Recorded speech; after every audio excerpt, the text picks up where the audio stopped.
जो आदमी उड़ने लगता है तो उसका कनेक्शन कट जाता है बीच में। माँ को अलग नहीं किया जा सकता। माँ को कैसे बांटोगे? है एक सरदार खड़ा हो तो मतलब दूर से पता लगता है। सब तोड़न दी गल करदे ने, कोई जोड़न दी गल करदा नहीं। दिल लैके यार गरीबां दा कोई मोड़न दी गल करदा नहीं। 7 साल का वक्फा हुआ, गैप लिया आपने, क्यों? और इस साउंड ऑफ सॉइल के बारे में क्या बताना चाहोगे आप? मैं पहले वक्फे की बात कर रहा हूँ कि मतलब इतना लंबा गैप एक्चुअली में नहीं था। एक तो 2-2.5 साल तो सभी के लिए गैप बन गया था, वो जो कोरोना काल था। तो उसमें बीच में बहुत सारी चीज़ें ज़ाया हो गई, शरीर की भी, तन मन की भी, ऐसे चीज़ें, क्योंकि एक डिप्रेशन में जाने वाली बात हो जाती वो चीज़ का। मगर उसमें उसके बाद भी हमने सोलो मतलब सॉन्ग किए हैं, सिंगल, जिसको सिंगल बोलते हैं, सिंगल निकाले। मगर एल्बम बहुत दिनों के बाद मतलब ये की है। 9 सॉन्ग है इसमें, 9 सॉन्ग और डिफरेंट इसका फ्लेवर है। तो सॉयल जो है मिट्टी के साथ जुड़ी हुई आवाज़ कह सकते हैं आप। मगर मैं मिट्टी के साथ जुड़ी हुई आवाज़ तो मतलब हूँ, मतलब वो जो साउंड ऑफ सॉयल लिखा है वो एकदम ऐप्ट है आपके लिए। वो क्योंकि आपकी आवाज़ से ही वो सौंधी जो खुशबू है मिट्टी की वो आ जाती है, झलक जाती है।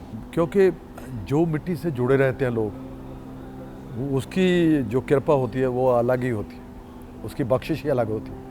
क्योंकि उसका अर्थ उसके साथ जो होता है ना, बाकायदा होता है। जो आदमी उड़ने लगता है तो उसका कनेक्शन कट जाता है बीच में, तो अर्थ का अनर्थ हो जाता है।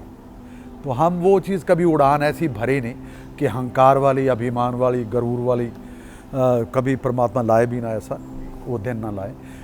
जो प्रेम और मोहब्बत अपने श्रोताओं से, दर्शकों से मिली है, वो ही हमारी कमाई है। वो जो 9 गीत है ये हमारे लिए एक नवरत्न की तरह ही है।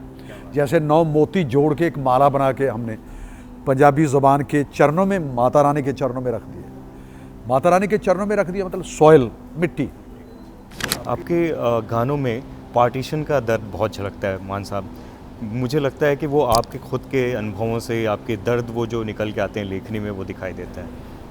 बिल्कुल आपने ठीक कहा आशीष, क्योंकि जो उधर गए हैं या इधर गए हैं, है तो एक ही है। माँ को अलग नहीं किया जा सकता। माँ को कैसे बांटोगे? बेटे तो बांट दी। सब तोड़न दी गल करदे ने, कोई जोड़न दी गल करदा नहीं। दिल लैके यार गरीबां दा कोई मोड़न दी गल करदा नहीं। ਜਿਹੜਾ करदा है वो भरदा नहीं, ਜਿਹੜਾ भरदा है वो करदा नहीं। रैप और अलग अलग तरीके से वो ग्लोबली बहुत फेमस भी हो रहा है जी। उसको कैसे देखते? उसको मुझे देखना चाहिए कि दुनिया में कैसे कितना पॉपुलर हो चुका है। एक कहानी के ऊपर नज़र होती थी, हम कहानी से नहीं हटते थे। अब ऐसे लगता है कि हम आइटम्स देख के आ रहे हैं। अभी भी जो हमारी जो पंजाबी इंडस्ट्री का जो दौर है, मतलब हम देख रहे हैं कि पंजाबी ज़ुबान कहाँ कहाँ पहुँच गई है। पंजाबी गीत संगीत कहाँ कहाँ सुना जा रहा है। हर सेलिब्रेशन का हिस्सा बन रहे हैं, हर प्रोग्राम का हिस्सा बन रहे हैं। मगर कहीं कहीं ऐसे लगता है कि यार ये जो अंदर की बात है वो कुछ और है। ये ऐसे ना हो कि यूथ भटक जाए, यूथ नशे में पड़ जाए, यूथ गोली बंदूक पे आ जाए। कितनी चीज़ें ऐसे हो रही हैं जो कभी हमने सुनी नहीं थी।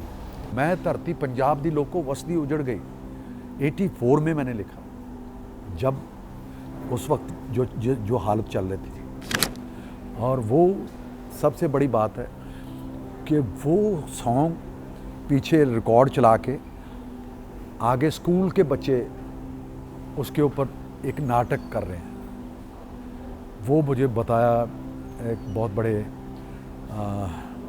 उसको पितामही अपना बोलते हैं, सरदार जी हुआ करते थे। तो उन लोगों ने कहा कि आपको पता नहीं कि आपकी चीज़ कहाँ कहाँ तक पहुँची है।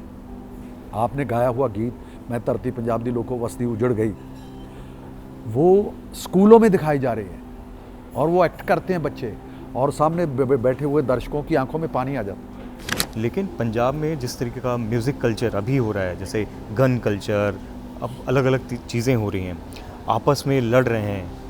हाल फिलहाल में जिस तरीके से मूसेवाले के साथ हुआ, और भी चीज़ें हो रही हैं, आपको लगता है इसका सॉल्यूशन क्या है और क्यों हो रही है? आप आइडल्स हैं हमारे, तो कुछ ऐसा सोचना चाहिए कि ये गन कल्चर से थोड़ा सा बचा के क्योंकि यूथ को जो चीज़ दिखाते हैं वो चीज़ करना चाहते हैं।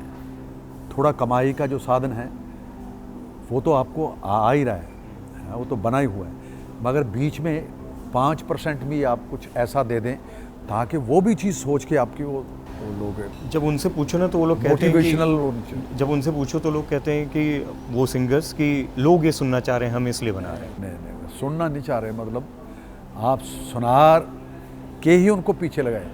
ये नशा है, आप उनको इंजेक्ट कर दिया है अपने शब्दों से। मान साहब, इतनी ना गौरवशाली गाथा है सिखों की, पंजाब की, हमें इतना गर्व है, लेकिन जब हिंदी फिल्म इंडस्ट्री में सिखों को, सरदारों को दिखाया जाता है तो थोड़ा सा मुझे अटपटा लगता है। आपको नहीं लगता इस पे, जैसे आपने जब भी काम किया है फिल्मों में तो एक अलग उसको वो अलग तरीके से दिखाया है, उसका वो अभिमान की जो हम बात करते हैं वो दिखता है, लेकिन उसका मजाक उड़ाना और इस तरीके से जब दिखाया जाता है। हाँ, मैं सबसे पहली फिल्म देखी थी उसमें रोटी कपड़ा और मकान, उसमें सरदार जी दिखाए थे तो मतलब मजाकी के तौर पे दिखाया गया थे। एक होता है ना कि पहले तो पगड़ी ही प्रॉपर तरीके की नहीं होती, ऐसे बांध देते हैं यार जैसे वो टोपी को बना के मतलब सर पे रखा हो। कितनी खूबसूरत पगड़ी बांधते हैं सरदार और कितने सुंदर लगते हैं, पर्सनैलिटीज़ हैं। एक सरदार खड़ा हो तो मतलब दूर से पता लगता है। फिल्म में अभी मैंने कभी ऐसा कुछ वो जोश वाला काम अभी मेरा ख्याल अभी फिल्म में आया था, कौन सी फिल्म में आ रहे थे, एनिमल में, जो इंडस्ट्री की अपनी अपनी एक डायरेक्टर को होता है कि यार इनको भी लो, इनको भी लो, वो भी चाहिए, वो भी चाहिए, शायद उनकी अपनी सोच है। कई बार हमारे जैसे जो आपके फैंस हैं उनको लगता है कि मान साहब को और हिंदी फिल्में करनी चाहिए और ज़्यादा दिखना चाहिए। मेरे साईं अभी शायद ये चीज़ें आने वाले दिनों में आप पर्दा सीने पे देखेंगे। आपको जब उस समय ऑफर होते थे फिल्म, क्यों मना कर देते? मतलब मैंने कभी नहीं, मेरे साथ ये चीज़ें नहीं हुई, तो ये मैंने कभी इनकार नहीं किया कि मैं इतने बड़े हीरोइन, इतने बड़े हीरोज़, इतनी बड़ी फिल्म मेकर्स के साथ मैं काम क्यों नहीं करना चाहूँगा। एक और बात कि सबसे बड़ा चैलेंज क्या रहा, स्ट्रगल क्या रहा? कि अपनी जो इज़्ज़त मालिक ने दी है, जो शोहरत, मान, सत्कार जो मिले हैं, इनको बरकरार कैसे रखना।